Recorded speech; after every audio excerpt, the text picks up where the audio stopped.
We got to get back to the series that we had been doing before the NBA Finals, in which after every team is eliminated, we talk about their offseason outlook. And after the lesson that the San Antonio Spurs just learned in the NBA Finals, they're going to have a lot of tough questions that they have to answer in this offseason. Now, the benefit of them is their roster's mainly young, but some questions lay ahead of them. You know, how do you get Wemby to continue to evolve? Mitch Johnson, what did he learn from this series? The question everybody's asking of what do you do with De'Aaron Fox, if anything? We're going to talk about that, talk about the blown leads and more right after this. Welcome to the number one place for your daily basketball news and analysis, NBA Central. What's going on, basketball fans? Welcome to another episode of NBA Central, your number one spot for everything basketball related. I'm the host, Hayes, but more importantly, you guys can follow the channel at NBA Central Pod on every social media platform we happen to be on. Before we get started, though, hit that subscribe button. We got a goal of getting to 10,000 subscribers by the start of the 2026-27 NBA season, and we can only do that with your guys' help. About 60% of you guys that watch the channel every single day when we drop are not subscribed to the channel. Go ahead and hit that subscribe button. Join the family. In exchange for that, I'll be delivering some of the best daily NBA content you're going to find all on YouTube. With that said, let's go ahead and get into this.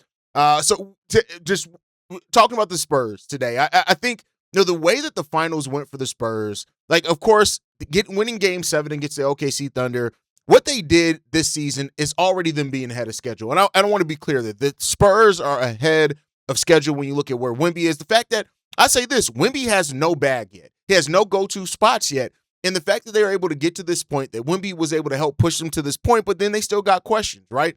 Castle had some questionable moments in the series, and especially in Game 5. Dylan Harper, you know that I think they have a future star in Harper, but he has to learn as well. Now, like, a lot of that's going to come with youth, right? But they have some things. So one of the bigger questions here is, did the Spurs blow a championship, or did they gain a lesson that was needed?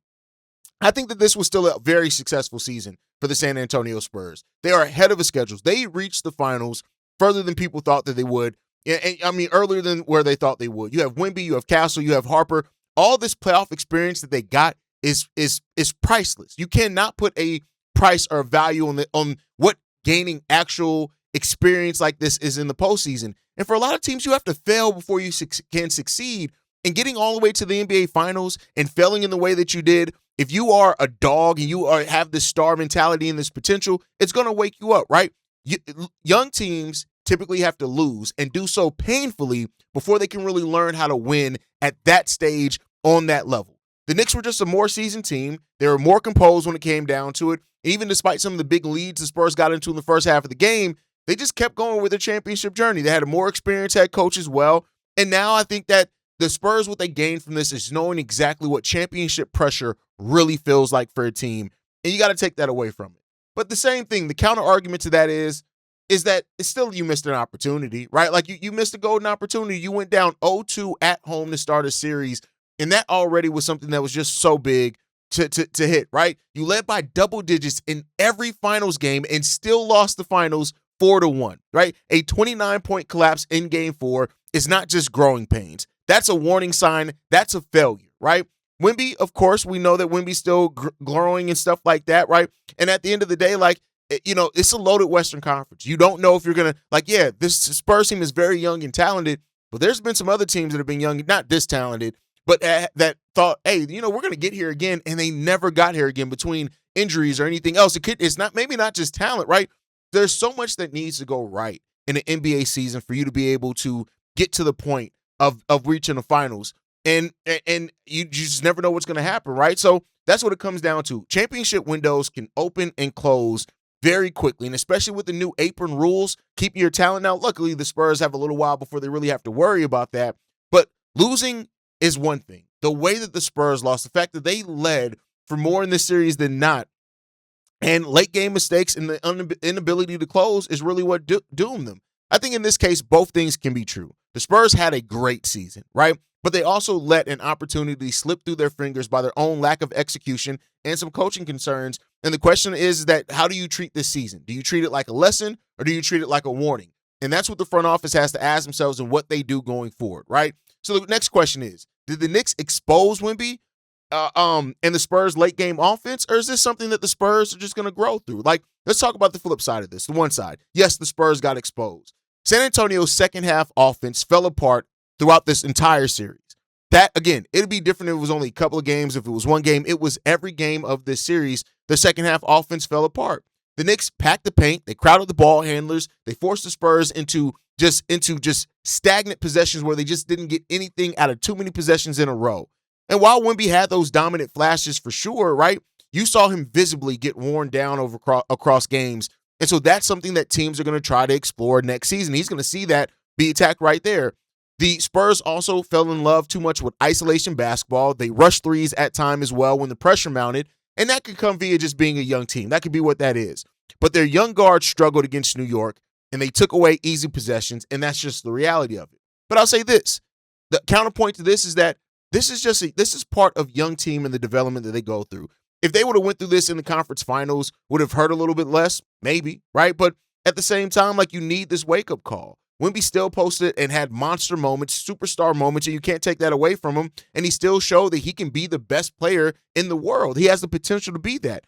Every superstar has gone through a playoff lesson and playoff failure at some point in it. San Antonio's dominant stints, as Wemby has said when it came down to it, it shows what their ceiling can be, but they have to try to sustain that for a series, especially when the pressure's on in the NBA Finals. So the Spurs don't need to panic in regards to this. They need better execution. They need growth. They need better spacing.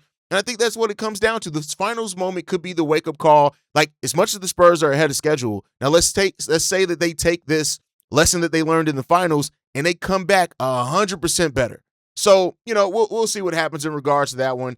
I think overall this final run is going to sharpen them more than it hurts them. The question isn't about if Wemby's good enough or if the Spurs are good enough. It's about, can they do what it takes to consistently be able to survive in a finals matchup, and that's going to go back and forth, and we'll see with that one. Another question, was Mitch Johnson outcoached in the finals? Yes. Young head coach mistakes were there. Timeout management during Knicks runs, mad questionable. Wemby's minutes at times, especially contributing to his late game fatigue, mad questionable. Predetermined rotations seem to outweigh feeling the game and letting the feel of how that game dictate the flow and pace of that game. The Spurs went away from what worked too often and too easily, and then Mike Brown and the Knicks just looked more composed in late game situations. It's the reality of it. But I do think this, Mitch Johnson still had a great season. This was still a great playoff run for him. He led the Spurs to 62 wins and an NBA Finals appearance in his first full season as the San Antonio Spurs head coach. You knocked off the defending champion Oklahoma City Thunder with that. And clearly, this team is buying into his system, into his philosophies, and all that type of stuff. Young coaches are much like young players. They need playoff reps to grow. They need to understand that it takes time to grow and understand how to ebb and flow and manage, especially a championship game.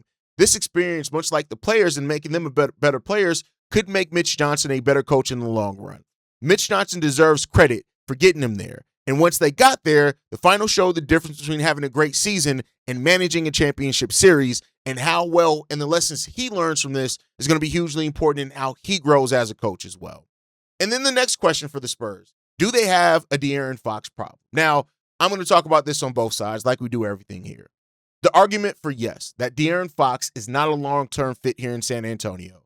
The inconsistent shooting of De'Aaron Fox allowed the Knicks to really sag off him at times and then clog the driving lanes. De'Aaron Fox, as the veteran on this team, he's supposed to be able to stand up better in those moments and help that team. Right now, do they go after other veteran shooters? Do they just move off him and complement the team more with adding more depth? We'll see. But there's one thing clear. Wemby needs spacing, he needs quick decision-making, and he needs a point guard that has perimeter gravity around him. With Dylan Harper's emergence as well, that could overlap with De'Aaron Fox's role, which then could lead to them saying, hey, let's go ahead and move off De'Aaron Fox, and then let's see what's going to happen there. Stephon Castle and Dylan Harper look like the long-term backcourt of the future for the Spurs team, and that's exactly what you wanted. You want that to develop. You wanted to see the signs of that while De'Aaron Fox was here, and now you've seen it. When you pair that with De'Aaron Fox's huge contract as well, and how that complicates the extensions of Wemby, Castle, and other players on this team, the Spurs could very well look at this and say, no, like we didn't expect to be here, yet, but now we're here, and it's time to go ahead and move off De'Aaron Fox's contract, get while he still has some value before that value can get any lower, and make that decision. De'Aaron Fox has 4 more years of the contract, all guaranteed, and at most he's going to make $61 million at the end of it, $49.5 million next year. Breaking that up can do a lot and wonders for the Spurs and keep them from even ever having to worry about this. Well, not ever, but them not having to worry about the second tax apron anytime soon. But let's talk about the counter argument to this. Why trading De'Aaron Fox could be a bit of an overreaction right now.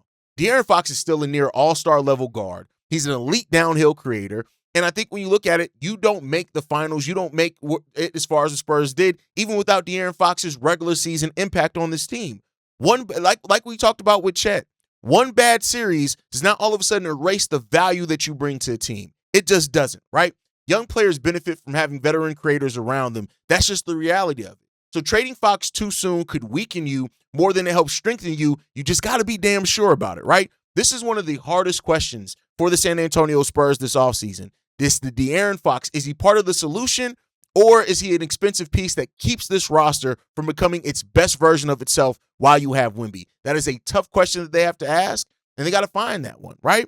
And then especially Dylan Harper. Dylan Harper already changing the Spurs what he has. He's shown that he's ready for a bigger role. The playoff breakout star showed that star-level upside that Dylan Harper has. His scoring, his shot creation, it may be exactly the long-term pairing that you need next to Wemby, and that's why you drafted him, right?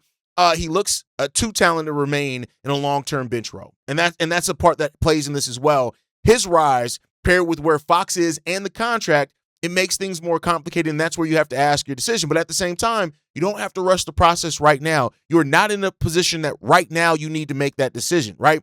Harper is still young.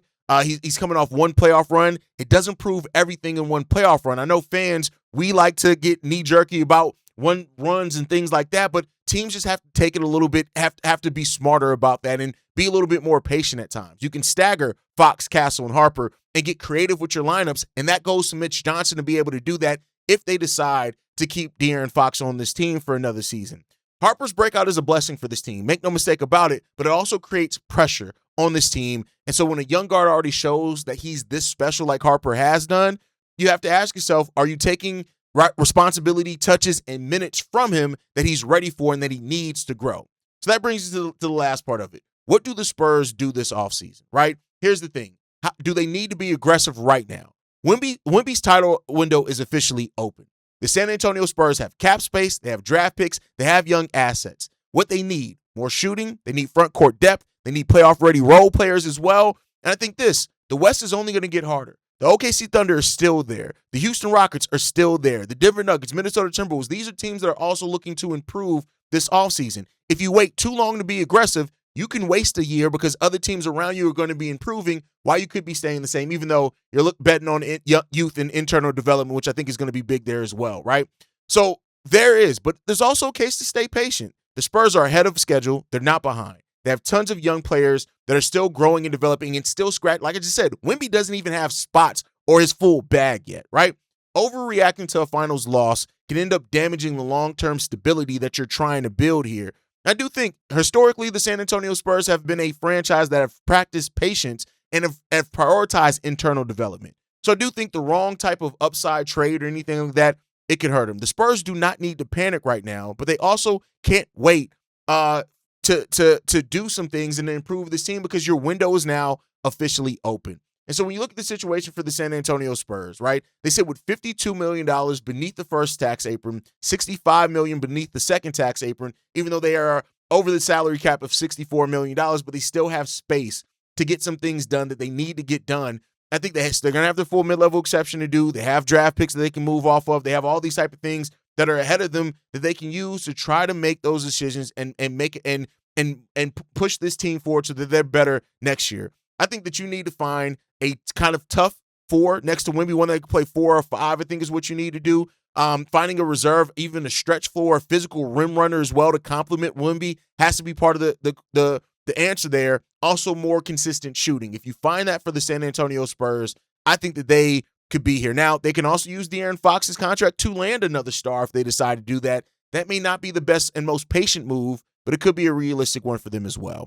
But I want to hear from you guys. Hearing this offseason outlook for the Spurs, what do you think the Spurs should do this offseason? Let me know that down below. Make sure you guys like the video, subscribe to the channel as well, hit that notification bell so you never miss an episode or an upload. You can follow us at NBA Central Pod. You can send us any feedback, questions, comments, concerns, NBA Central Show at gmail.com. And then lastly, if you want to leave a text message and our voicemail for the mailbag, the number to do so, 773-270-2799. We're the number one spot for everything basketball related. And I'll catch you guys the next time I feel like making a video. Probably tomorrow. Peace, y'all. Been a presentation of the Breaks Media.